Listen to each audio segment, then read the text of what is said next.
Olá, queridos e queridas, bem-vindo ao Jota Explica, bem-vindos, desculpa, aula de número 17, hoje a gente vai falar os principais pontos da Segunda Guerra Mundial, belezinha? Bom, vamos lá, ela é considerada a maior guerra da história do nosso planeta porque, assim, concentrou todos os recursos que vocês imaginarem no quesito guerra. Absolutamente tudo foi concentrado nesse episódio muito triste da nossa história.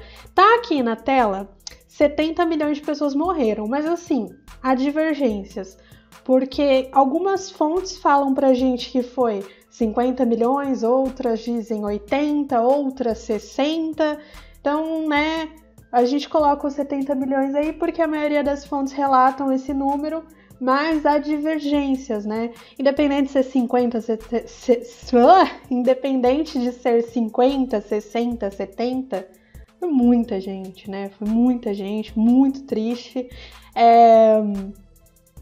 Essa guerra ela vai ser dividida aí entre o eixo e os aliados, né? A gente já vai aprofundar os dois grupos dessa grande guerra, né? E mais de um continente como palco de confronto, né? Não fica concentrado apenas no continente europeu. O asiático, o africano e o continente da Oceania também participou, né? Também foi palco. Começa, de fato, dia 1º de setembro de 39, quando a tropa nazista acaba invadindo a Polônia, e aí tem uma reação do Reino Unido e da França que declaram guerra à Alemanha. E aí começa de fato. Mas assim, a guerra teve participação de diversas nações, incluindo a nossa, incluindo o Brasil, tá? E finalizando aqui a tela, né? Tanto aliados quanto o grupo do eixo protagonizou eventos tristíssimos. Não tô medindo, pelo amor de Deus, não tô medindo o que foi pior. Ambos terríveis para nossa história, como o Holocausto e as bombas em Hiroshima e Nagasaki, que a gente vai falar mais pra frente, tá bom? Continuando aqui a nossa aula, contexto, né? Como que essa guerra vem de fato? Vamos pensar na Alemanha, tá passando uma profunda crise. Na aula passada eu falei sobre o Tratado de Versalhes, sentimento revanchista, crise na democracia liberal, e a gente tem aí a ascensão do autoritarismo na Europa, né? Protagonizada por Hitler e Mussolini, fascismo e nazismo, né? O Hitler, ele começa o processo de dominação no continente europeu em 1933. Ó, presta atenção como foi bem anterior e rolou aí uma omissão por parte de algumas nações, né? E isso não sou eu que tô falando, é a história que fala pra gente, tá? Porque assim, como punição da Primeira Guerra Mundial, que a Alemanha foi responsabilizada, o Tratado de Versalhes proibia ela dos armamentos pesados, vocês lembram? Foram na aula passada que eu falei. Na aula passada que eu falei isso. Só que eles acabam retomando, né? Eles acabam retomando essa munição bélica, como tá aqui na tela pra gente, ó. Hitler iniciou o processo de dominação europeu em 1933. O intuito era recuperar as terras perdidas, porque no Tratado de Versalhes estava lá a perca de território, né? Vamos lembrar. E queria recuperar a dignidade, então vem aquela voz militarizada, né, berrando aos quatro cantos, que iria devolver para a Alemanha a dignidade que ela tinha antes do Tratado de Versalhes. A França e a Inglaterra observaram, né, os alemães se rearmando e não fizeram nada porque eles estavam temendo uma segunda guerra, fonte aí do R7 pra gente. O Hitler, ele não queria apenas a dominação do continente, ele queria mais. Na apostila eu coloco os 3 pilares, dá uma conferida lá, aqui é só sintetizado, vocês já estão cansados de saber disso, é a nossa 17ª aula, vocês já sabem que aqui é a síntese da síntese. Mas assim, perdão, não era só dominação de território, era purificação desse território. 3 pilarezinhos, né? Com essa ideologia extremista nazista de Hitler, tá? Ele queria formar aí o Terceiro Reich, né? Uma raça pura e alemã, porque só isso aí era considerado cidadão, tá? Quais são as causas, né? Pontapé da Segunda Guerra Mundial. A Alemanha estava tentando a invasão há muito tempo e não conseguia sucesso. Até que em 39 ela consegue sucesso com a invasão da Polônia e é a hora... em 33 começa o processo de dominação europeu de Hitler. Em 39, com o sucesso da investida na Polônia, Inglaterra, Reino Unido e França declaram guerra à Alemanha. E aí a gente tem dois grupos nessa guerra, o grupo dos aliados, que é o primeiro. Primeiramente, só Reino Unido e França. Posteriormente, um pouquinho depois, bem próximo, participação da União Soviética e depois Estados Unidos. Aí ficou formada a base dos aliados, o eixo Alemanha, Itália e Japão.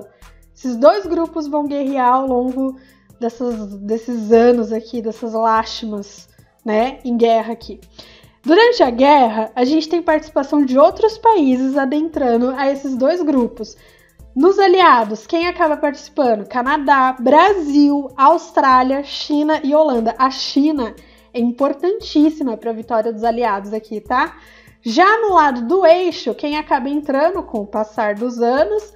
Hungria, Romênia e Croácia, que a gente destaca, belezinha? Vamos às fases da Segunda Guerra Mundial. No primeiro momento, de 39 a 41, a gente tem um domínio, uma supremacia do grupo do eixo. Por quê? O exército nazista, né, a Alemanha, criou uma técnica de guerra chamada, agora eu vou gastar todo o meu conhecimento no idioma alemão, que é igual a 0, mas eles criaram uma tática chamada de Blitzkrieg. Blitzkrieg, que significava o quê? Provavelmente nem fala assim, mas enfim, leia-se assim, no nosso idioma, claro. Era guerra relâmpago, né? Você atacava aquele território de modo relâmpago, unindo todas as suas forças militares, tá? E isso deu muito certo no começo, para a Alemanha, para os nazistas, né? E ao mesmo tempo que existia esse avanço do exército alemão, os japoneses na Ásia também estavam lá dominando o território que era dos aliados, né? Britânicos, franceses, holandeses. De 42 a 43 a gente tem um equilíbrio. Os aliados, eles se recuperam, equilibram, já que é um equilíbrio, né? E assim, esse ano específico, né, esse período específico de 42 a 43, era muito difícil falar quem venceria essa guerra, porque realmente equiparou as forças.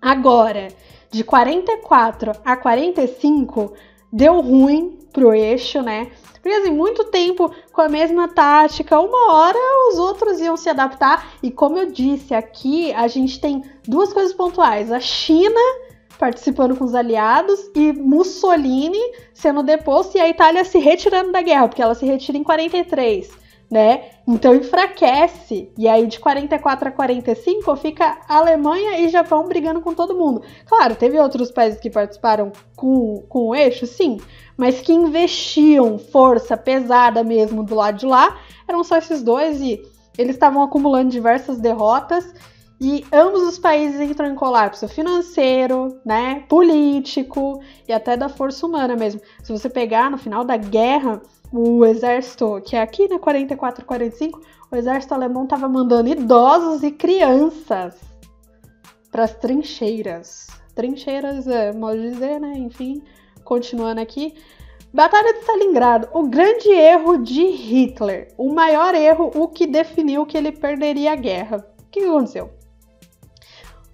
O exército alemão estava muito confiante, né? Obviamente, estava dando tudo certo para eles, tudo muito que bem, tudo muito que bom. E aí ele decidiu invadir o território da União Soviética, né? Não deu certo, inverno rigoroso, uma das mais sangrentas batalhas aqui dessa guerra, né? Que a gente tá falando que foi muito sangrenta, então imagine algo muito, muito enfático aqui mesmo, tá? 2 milhões de pessoas aproximadamente mortas nessa batalha, que dura aí 6 meses, um pouquinho mais de 6 meses, se alonga quase 7.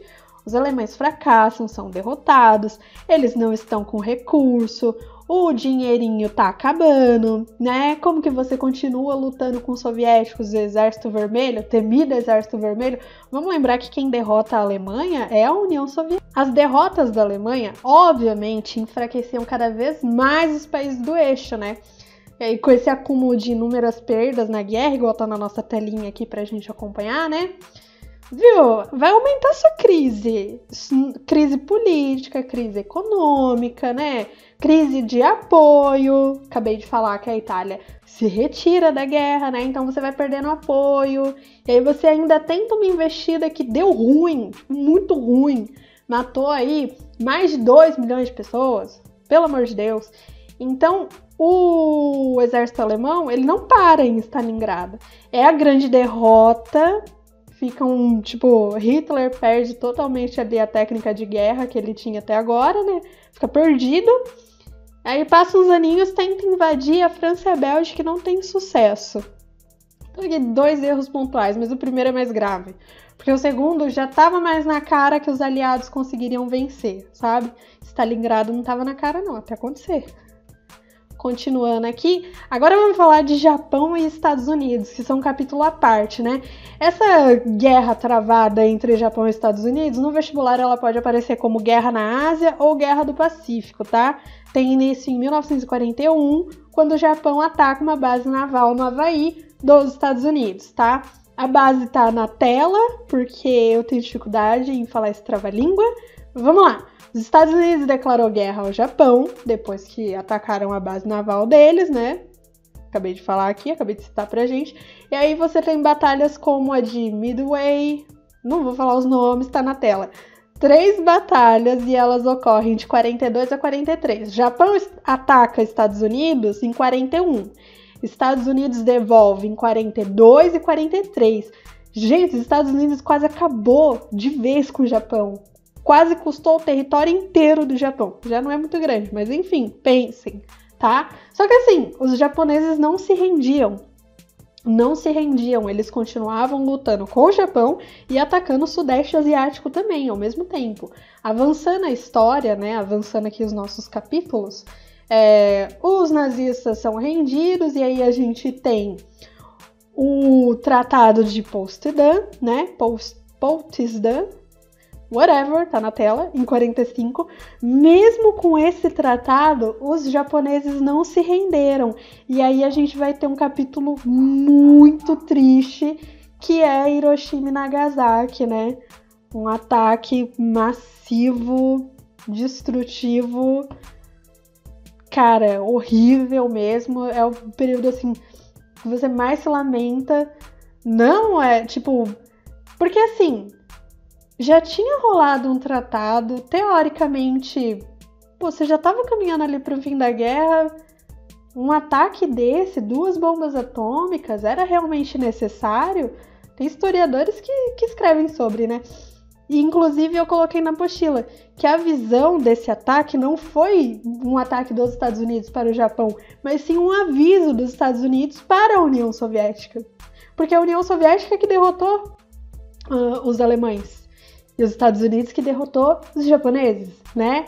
E aí a gente já tem o mundo bipolar se preparando para o futuro conflito, a Guerra Fria. Mas isso é palco de outra aula, não dessa.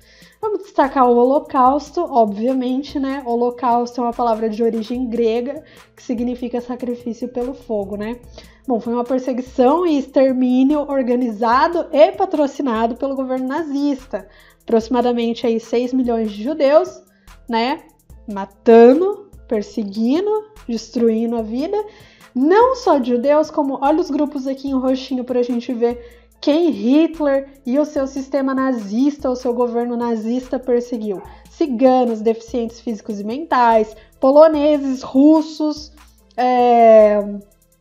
comunistas, socialistas, testemunhas de Jeová e homossexuais e negros também. Qualquer grupo que eles encontravam qualquer característica bizarra, porque era bizarro, né?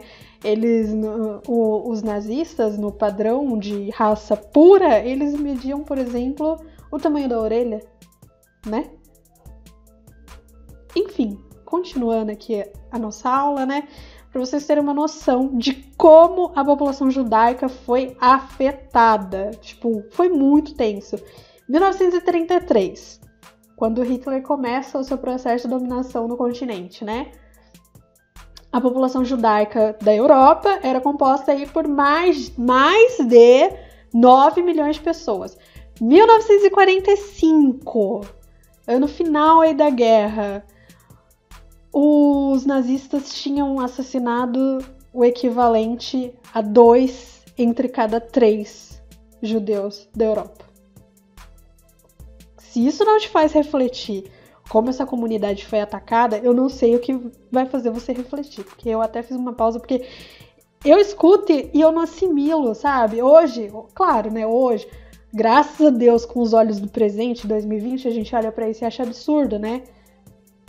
Mesmo estando lá atrás, tinha que achar absurdo também. Mas enfim, a gente já sabe, né, hoje em dia, que era muito maquiado, aquela propaganda, aquela narrativa de que o campo de concentração era férias, era trabalho, era a chance de dar a dignidade que a comunidade judaica, a população judaica não tinha na cabeça do Hitler. Mas enfim, e uma coisa, quando os aliados invadiam um campo de concentração, né, principalmente 44 e 45, quando eles invadiam, eles levavam os alemães até lá para ver os horrores. Se vocês pesquisarem, tem um documentário aberto aqui no YouTube sobre isso. Continuando, vamos lá, né?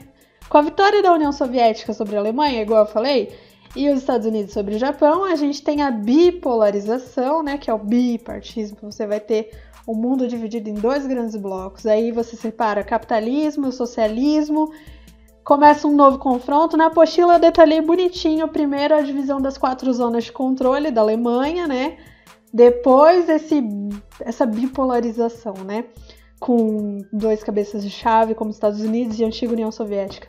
Dicas de filmes para vocês aí na tela. O Pianista eu gosto muito, A Lista de Schindler gostamos também, né? Muito bom. Assista qualquer um desses. Lá na apostila eu coloquei outros, coloquei 6 se eu não me engano, mas são outros, não são esses. E eu espero que vocês tenham compreendido a aula, que tenha ficado claro para vocês. É tenso. Só falei os principais pontos, aprofundei na apostila, falo sobre a ONU, Nuremberg, todas as outras coisas vocês encontram na apostila. Quer acessar a apostila? Clica na descrição, tá bom?